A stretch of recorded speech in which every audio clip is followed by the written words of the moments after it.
안녕하세요. 오늘 함께 살펴볼 주제는 바로 수족냉증입니다.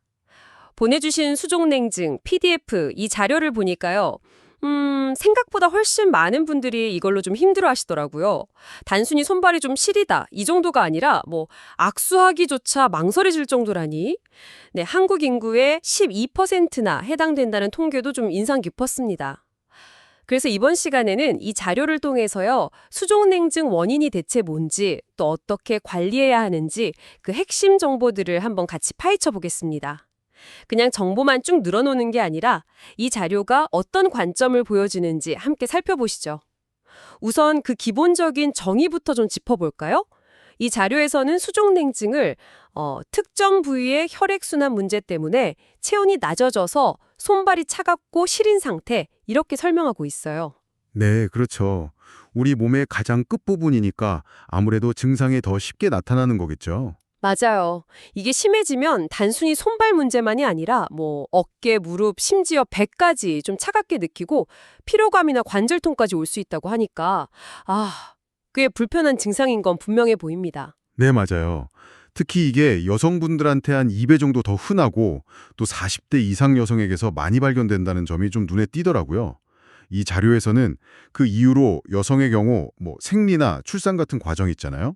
그런 거랑 관련된 신체 기능 변화나 호르몬 불균형, 그리고 또 스트레스에 따른 자율신경계 문제, 아니면 상대적으로 근육량이 좀 적은 거, 이런 것들을 원인으로 꼽고 있어요. 아, 그렇군요. 네.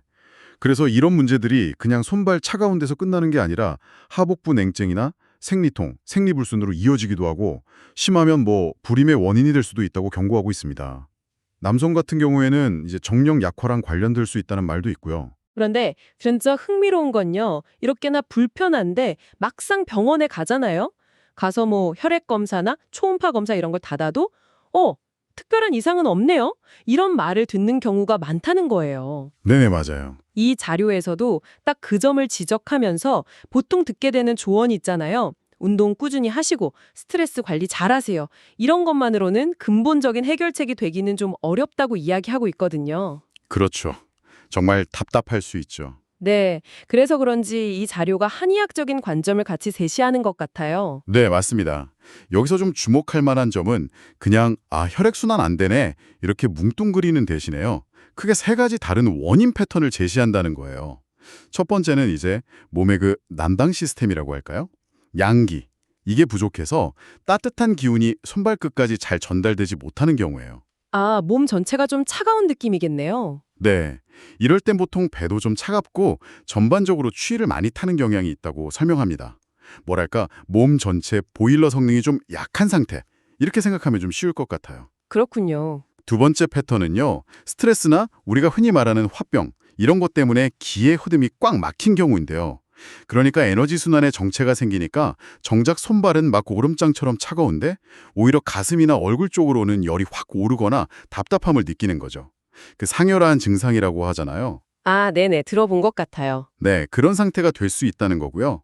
마지막 세 번째는 그 체내에 불필요한 노폐물, 예를 들면 습담이나 어혈 같은 것들이 쌓여서 기혈순환을 방해하는 경우입니다. 순환 도로에 뭐가 꽉 막힌 것 같은 거네요. 그렇죠.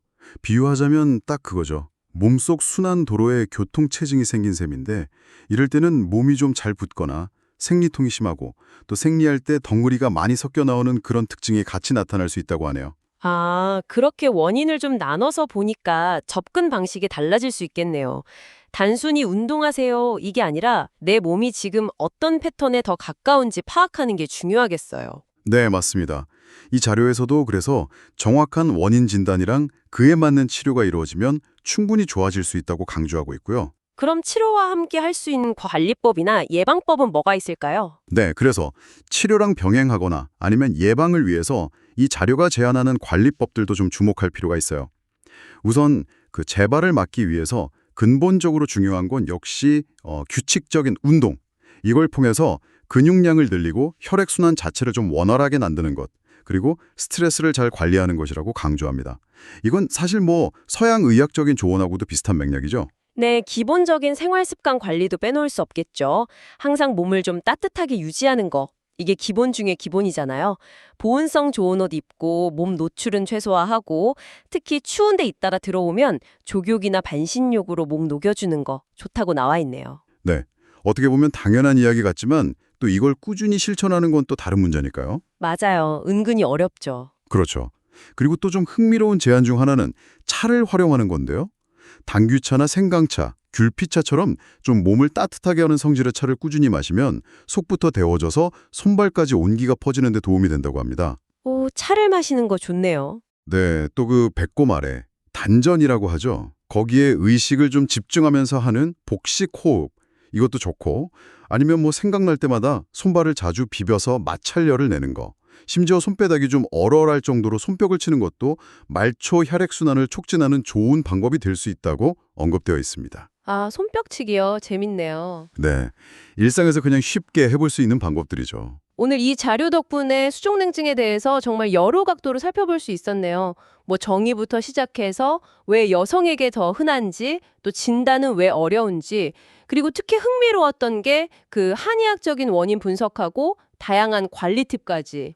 결국 핵심은 원활한 혈액순환이랑 적정 체온 유지, 이걸로 모아지는 것 같습니다. 네, 맞습니다. 이 자료가 강조하듯이 자기 몸 상태랑 원인에 대해서 좀 정확하게 이해를 하고 그걸 바탕으로 규칙적인 운동이나 스트레스 조절, 보온 같은 생활 습관을 꾸준히 실천하는 게 중요해 보입니다.